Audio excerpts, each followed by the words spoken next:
Tu bandes mou, t'éjacules pas du tout, t'éjacules trop vite. On est dans une approche extrêmement reproductive, papa dans maman. C'est bizarre, j'ai toujours pas entendu le mot plaisir dans ce bordel. Faut des éjaculations, faut une érection. On a quand même marché sur la Lune avant de savoir à quoi ressemblait l'anatomie complète d'un clito. Salut Charline. Salut Greg. Ça va? Ouais, très bien. Bon, merci d'être enfin là depuis le temps qu'on devait faire cette vidéo. Alors, si vous connaissez pas Charline, je te laisse te présenter. Je m'appelle Charline Vermont, je suis éducatrice, donc je suis formatrice en santé sexuelle, notamment prof à la Sorbonne, donc en DU de santé sexuelle où j'enseigne à des professionnels de santé et de l'éducation. J'interviens dans les collèges, lycées, grandes écoles, universités pour éduquer tout le monde au consentement. Et aussi, parce que j'adore ça, et j'ai créé un compte Instagram pour faire de l'éducation populaire. Et aujourd'hui, on rassemble une petite communauté de 672 000 personnes. Alors, les gens, peut-être qu'ils nous ont déjà vus ensemble, mais toi et moi, on est potes. Et on a une vraie passion tous les deux pour la littérature scientifique. Et aujourd'hui, on va voir à quel point la littérature scientifique a changé notre vision sur la sexualité. En fait, on est des geeks. On est des gros geeks, à la fois des geeks du cul et des geeks du corps. Ouais. Allez. Surtout que tu avais un autre vécu avant, une autre vie avant. Oui. Alors, c'est pas le thème de la vidéo, mais ne serait-ce que pour asseoir le côté un peu crédibilité du côté carré de Charline, c'est quoi? Et en fait, j'ai aussi fait des études d'économie, d'économétrie, de statistiques. Alors, fait des stats, ça vous aide quand même à comprendre des études assez rapidement, à aller directement dans les données pour faire ses propres interprétations et aller parfois plus loin même que les études elles-mêmes. Et du coup, quand j'aborde un sujet, que ce soit par exemple les difficultés érectiles ou l'anorgasmie ou les dyspareunies par exemple, en fait, je vais effectivement chercher dans la littérature scientifique ce qui existe. Et je crois qu'il y a quand même un sujet qui était, mais comment c'est possible que pendant aussi longtemps, il y ait eu si peu d'études? Ce champ était complètement délaissé, sauf tout ce qui touchait à la reproduction. Alors, tout ce qui était donc le champ de la sexualité. En fait, très peu d'études sur la thématique de la sexualité. Voilà, la sexualité plaisir n'était pas un sujet considéré comme suffisamment intéressant, légitime. Féminin comme masculin? Alors, là, c'est là où on met les deux pieds dans le plat. Hein. On met les deux pieds dans le plat. En fait, tout ce qui permettait finalement la reproduction. Et pour se reproduire, il faut une rencontre de gamètes, il faut des éjaculations, il faut une érection. Donc quelque part, tout ça, c'était bien soigné. Je rappelle quand même qu'on est arrivé, le Viagra, s'il te plaît, est arrivé. Donc une offre, et puis aujourd'hui vraiment, incroyable pour permettre aux personnes qui ont un pénis de bander correctement. C'est arrivé avant qu'on sache à quoi ressemblait un clitoris en fait. C'est-à-dire, on était là déjà, depuis des années, à étudier tout ce qui était dysfonction érectile, tout ce qui était anéjaculation, etc. Parce que ça permettait derrière de favoriser la santé reproductive, la reproduction. Par contre, tout ce qui était plaisir, et en particulier plaisir des femmes cisgenres, des personnes qui ont un clitoris, alors ça, en fait, c'est arrivé super tardivement. On a quand même marché sur la Lune. 30 ans, s'il te plaît, avant de savoir à quoi ressemblait l'anatomie complète d'un clito. Alors, pourquoi, Charline? Vraiment, toi, vas-y. Hein. En fait, on parle beaucoup d'invisibilisation des femmes dans l'histoire, dans la science également d'ailleurs. C'était pas si important que ça. C'était finalement pas si important que ça. Et d'ailleurs, moi, j'ai eu des grands débats avec mes parents. Ils sont médecins, ma mère en particulier, elle est gynécologue obstétricienne, et on a eu ce truc elle me dit, mais moi je m'occupe quelque part de la vraie médecine, c'est une question de vie ou de mort en fait. Quand je palpe des seins, c'est important en fait. Savoir derrière, s'il y a une tumeur, s'il y a une tumeur ou pas. Pareil quand j'examine un utérus, etc. Quelque part, en fait, la santé sexuelle, c'était pas si important que ça. C'est de la qualité de vie et pas de la vie. Ouais, mais c'est pas vrai. Mais c'est pas vrai, mais même l'OMS le rappelle. Enfin, vraiment, la santé sexuelle, c'est un état de bien-être physique, émotionnel, etc.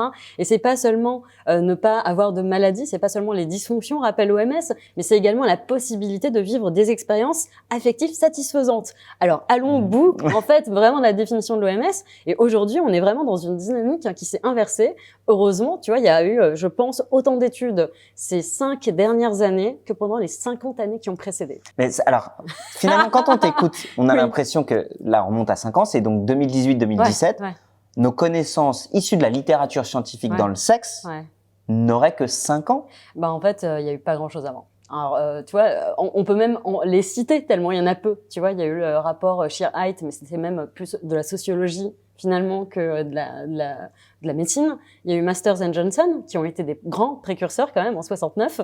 Mais d'ailleurs, la série Netflix, c'est ça, Masters of Sex, c'est ça? Exactement, Masters and Johnson. Enfin, regardez Masters of Sex, c'est fabuleux parce qu'en fait, on voit comment on avance. Et quelque part, c'était tellement compliqué pour ces gens-là de trouver des cobayes qu'ils ont payé de leur propre corps pour parce faire que socialement, c'était pas admis d'aller sur ces terrains-là de la sexualité. En fait, il fallait aller dans des bordels, des maisons closes pour trouver des personnes qui acceptaient finalement, d'étudier le sujet.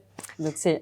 Et tu sais pourquoi je me marre? Parce que je me dis, on est là en 2023 et à chaque fois que tu dis le bordel, éjaculation, mésoclose, moi je vois la monétisation de ma vidéo qui est en train de sauter.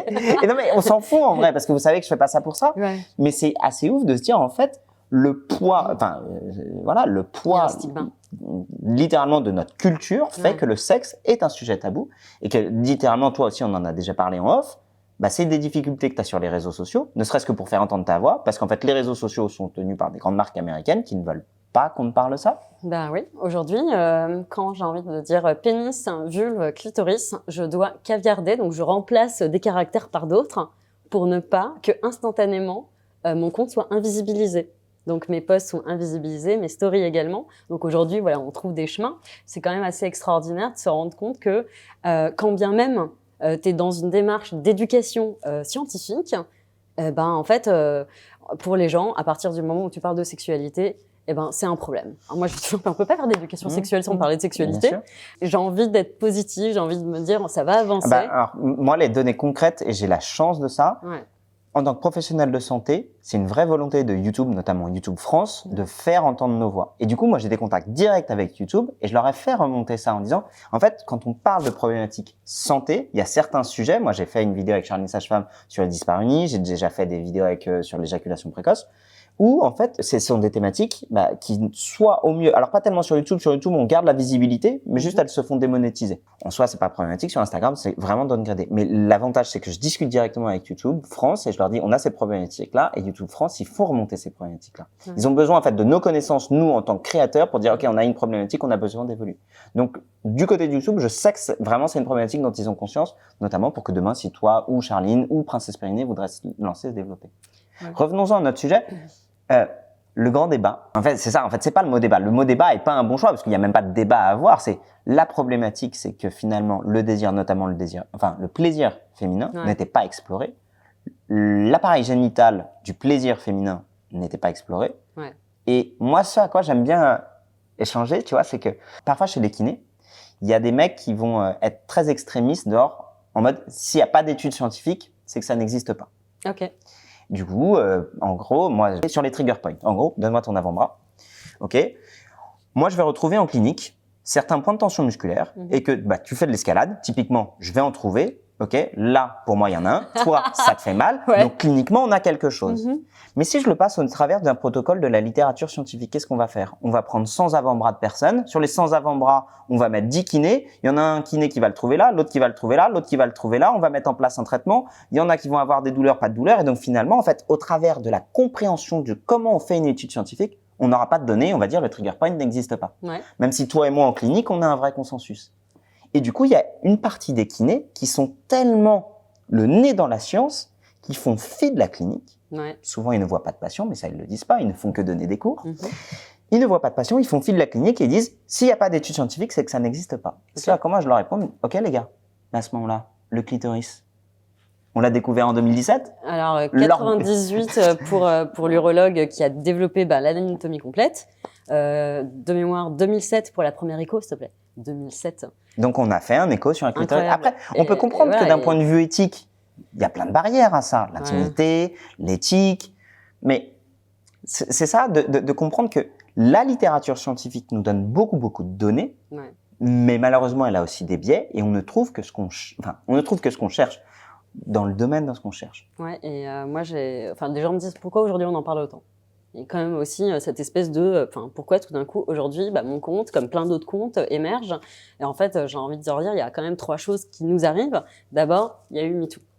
MeToo, en fait, c'est vraiment une libération de la parole autour de la violence sexuelle. Et autour de ça, en fait, on s'approprie plein de sujets qui sont connexes. Et un des sujets, c'est en fait, je me réapproprie mon corps, je me réapproprie mon plaisir. Et tenez, on va en parler de plaisir, parce qu'en fait, il y en a ras-le-bol.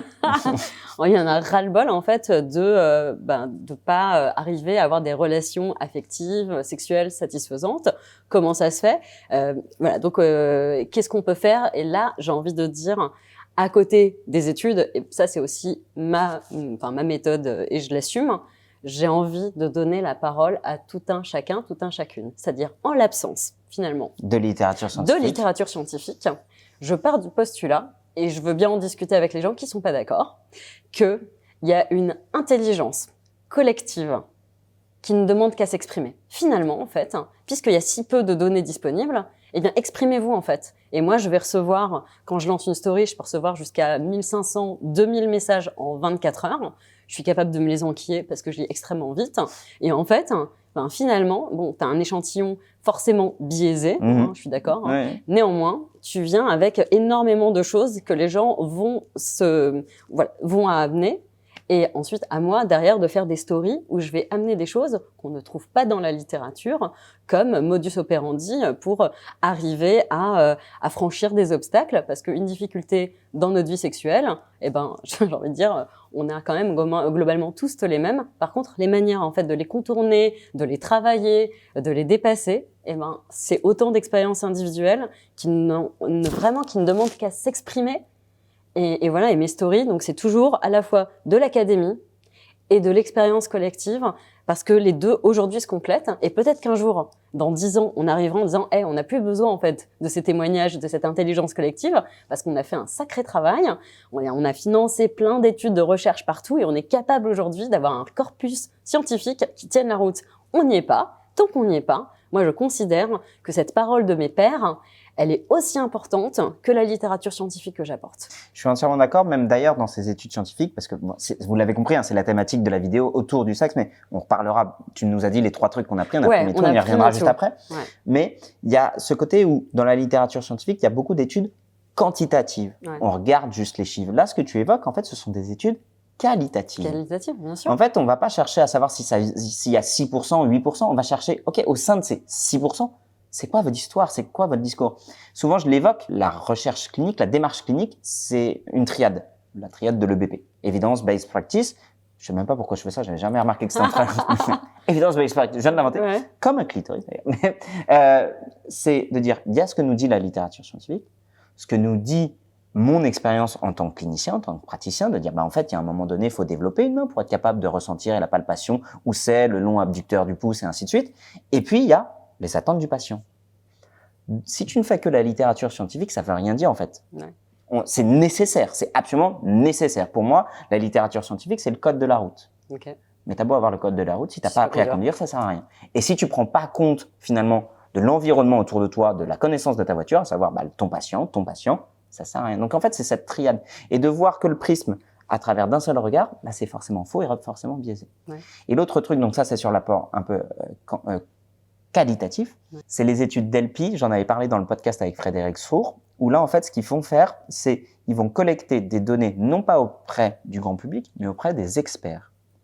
On va avoir une problématique spécifique, admettons, par exemple, les gens qui n'ont pas d'orgasme, tu as évoqué ça comment? L'anorgasmie. Ok, on va voir des sexothérapeutes, et on va voir 10 personnes qui sont sexothérapeutes, et on va leur demander à vous, vous avez l'air d'être un expert, parce que visiblement, vous êtes cité dans des articles, on parle souvent de vous, vous êtes une sommité dans votre domaine, comment vous traitez cette problématique-là? On va écouter ces 10 personnes, et normalement, dans ces 10 personnes, il devrait y avoir, en fait, des mouvements qui émergent. Sauf que... mais sauf que, on va aller voir des sexothérapeutes, mais ils ont qui comme patients et patientes? En fait, ils vont avoir d'abord les patients pour lesquels ils ont eux-mêmes été formés. Compris. Donc en fait, ces générations de sexologues et de sexothérapeutes, ils ont été formés dans la sexo à papa. Ou quelque part, on est dans une approche extrêmement reproductive, papa dans maman, et donc on va voir quand ça ne marche plus. Donc ça marche plus quand t'arrives plus à bander, tu bandes mou, t'éjacules pas du tout, t'éjacules trop vite, t'arrives pas à te faire pénétrer. Enfin, c'est ça en fait ces problématiques-là. Mais la réalité, il y a pas la plaisir en fait. Pardon. Et en fait, ouais, c'est ça. C'est bizarre. J'ai toujours pas entendu le mot plaisir dans ce bordel. Mais c'est vrai ça. C'est en fait. Et t'es là, mais en fait, j'ai envie de dire, c'est terrible parce que même à travers ces espèces de, d'échantillons de spécialistes ou d'expertes, c'est biaisé. Hein. Eh ben oui, t'es biaisé parce qu'en fait, tout un chacun, t'as de dire, voilà, monsieur, madame, tout le monde, les gens, tout le monde, eh ben, ils vont avoir des problématiques pour lesquelles ils vont pas aller voir des sexothérapeutes. Et ces problématiques, ça va être comment tu gères tes différences de libido au sein du couple, comment tu arrives à exprimer également ce dont tu as besoin, en fait, tes envies, tes besoins, tes limites, en fait, avec des personnes, des partenaires. Effectivement, comment tu fais pour trouver ton plaisir. Donc, voilà, deuxième donnée, effectivement, après MeToo, impact, facteur numéro 2, c'est l'avancée, enfin, de la recherche scientifique autour du clitoris et de tout l'appareil génital des personnes qui sont nées avec une vulve. Et voilà, 98, l'urologue Hélène O'Connell nous dit en fait ce que vous avez entre les jambes, c'est simple. Et ça, c'est pas un agrandissement, ça c'est une taille réelle. Hein, ça fait 10-11 cm, soit à peu près autant qu'un pénis au repos. Et puis ça entre en érection. C'est exactement un mini pénis, enfin un pénis simplement, sauf qu'on ne voit que ça évidemment. Donc ça, taille réelle. D'ailleurs, est-ce que pour les gens qui ne savent pas, ça va être dans quelle partie? Alors, en fait, ça va 3D, chevaucher exactement. Moi, quand je dis, voilà, tu prends le tien, je prends le mien. Quand vous pensez clito, pensez concorde. Tadam! Ah oui. Il est comme ça dans le corps, ok. Ouais. Donc là, voilà, c'est la vulve et la seule partie qu'on va voir émerger, c'est le gland. Et encore, le gland, il est couvert d'un prépuce, comme un pénis. On l'appelle également capuchon. D'ailleurs, selon les clitoris, c'est plus ou moins encapuchonné et en fonction du degré d'encapuchonnage, facteur numéro 1, en fonction de sa sensibilité, facteur numéro 2, en fonction également de toute, on va dire, tous les traumas ou tout l'historique de physique la personne. Physique et ou émotionnel. Eh ben, on va pas le stimuler de la même manière. À quand l'étude scientifique qui nous explique comment ça fonctionne en fonction du degré d'encapuchonnement, d'enfouissement et de la sensibilité? On a aujourd'hui très peu de données. Que ça change aussi en fonction du cycle, en fonction de la journée, en fonction de tout un tas de facteurs. Exactement. Et aujourd'hui, alors voilà, et la partie interne, tu posais la question, eh ben, elle chevauche en fait le vagin. Donc quand on a une stimulation en pénétration, par exemple. Voilà. Tu veux que je te le tienne? Je veux bien. Eh ben, tu vois, quand je vais pénétrer, voilà, ça c'est la paroi du vagin. Je pénètre et en fait, je vais venir ici faire une compression en fait à la fois des bulbes et des piliers. Et c'est comme ça que le clitoris interne est stimulé. Bon, sachant que on a vraiment 90% des terminaisons nerveuses qui sont dans le gland. Alors heureusement, on a des amis scandinaves, finlandais, qui font depuis très longtemps des recherches autour de la sexualité des Finlandais, des Finlandaises.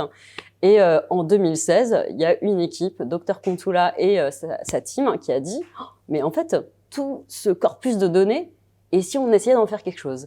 Et alors moi, c'est toujours ce que je nomme comme étude. La question, une des questions, il y en a plein si vous avez envie de taper, c'est en open source, vous y allez, Dr Kontula 2016, Determinants of Female Sexual Orgasm. Et bien derrière, vous entrez et vous allez voir plein de facteurs. On a essayé vraiment de trouver les facteurs déterminants, prédictifs de orgasme par orgasme. C'est une question simple. Orgasme ou pas? Donc les facteurs prédictifs, orgasme ou pas orgasme, ce sera d'ailleurs le titre de la vidéo.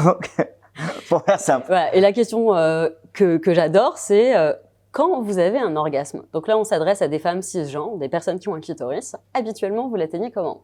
Quand on vous stimule uniquement le gland, la partie externe de votre clitoris, quand on exerce une pénétration vaginale, une stimulation vaginale, donc on va stimuler la partie interne du clito, ou est-ce que un blended, j'ai l'impression de parler d'un cocktail, ou alors ce qui marche chez vous, c'est à la fois l'externe et l'interne.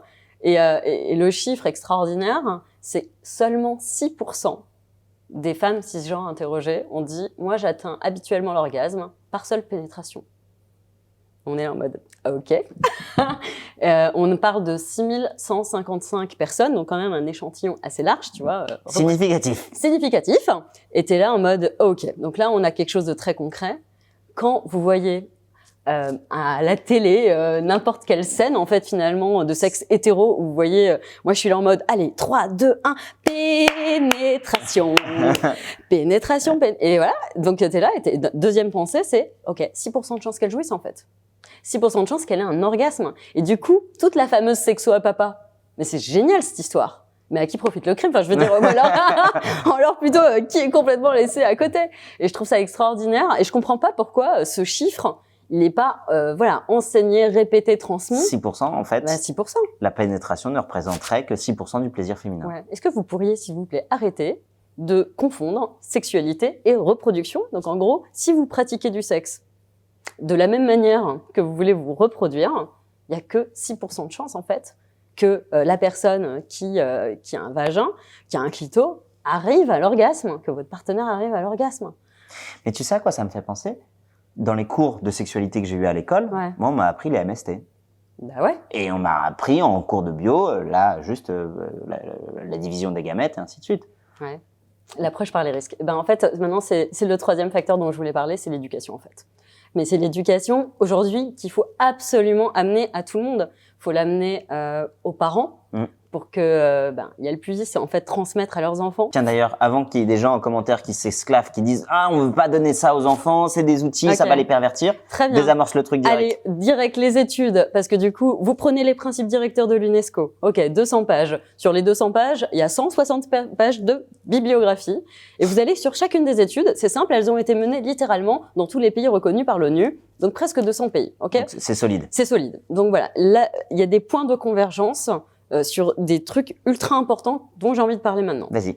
Plus on parle de sexualité aux enfants et aux ados, ok, moins vos enfants auront d'IST, on parle des 15-24, moins vos enfants connaîtront de grossesse juvénile et moins vos enfants rencontreront la violence sexuelle, que ce soit côté agresseur ou agressé. Concrètement, plus vous éduquez vos enfants sur le sujet, plus vous avez de conversations saines et intelligentes avec saines et intelligentes. En fait, on parle pas que, c'est pas sur du porno, quoi. C'est vraiment, en fait. On est en train de ça, parler. C'est ton corps, d'anatomie. C'est ça, ton corps, déjà, c'est ton territoire, c'est ton intégrité physique et personne ne peut y toucher, personne ne peut y entrer sans ton consentement. On parle de consentement aux enfants.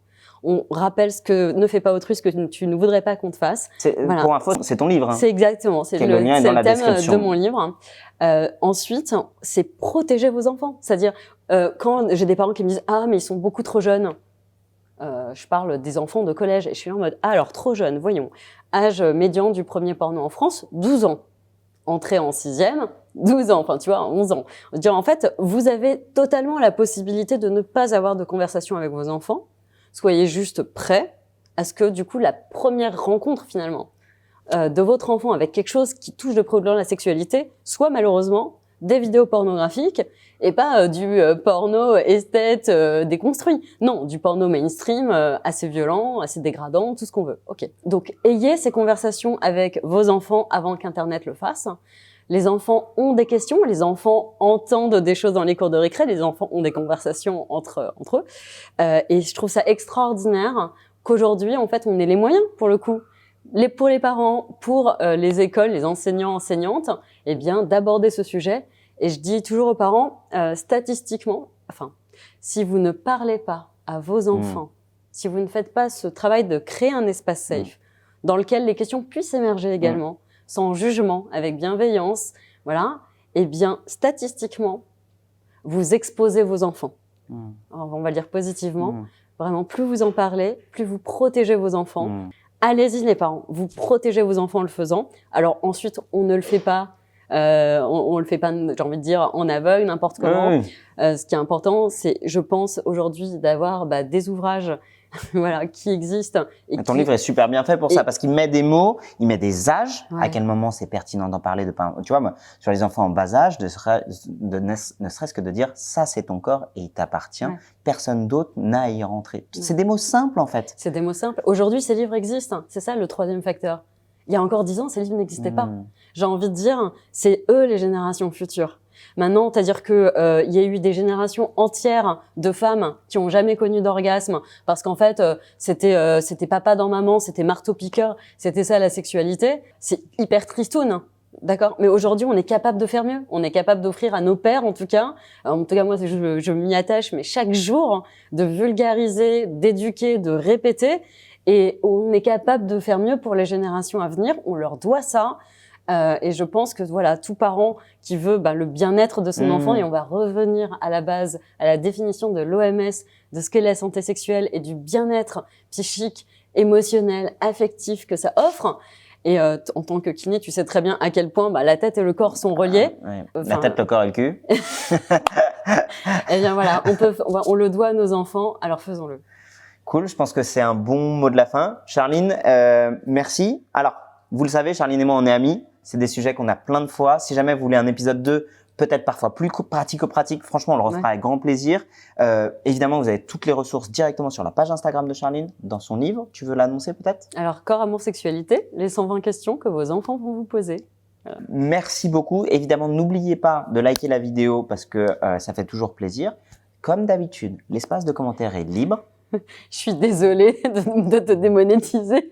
Je m'en fous, c'est pas grave. Franchement, moi, le message de santé est tellement plus important que ça. Je m'en fous royalement. Ce que je voulais vous dire, c'est que comme d'habitude, l'espace de commentaires est libre. Comme d'habitude, je vous invite à faire preuve de respect, de politesse, que vous soyez d'accord ou pas d'accord. Merci beaucoup à tous. Merci Charline. Merci Greg. À très bientôt. Si jamais vous voulez en savoir plus, ah oui Charline, tu peux me faire juste ça.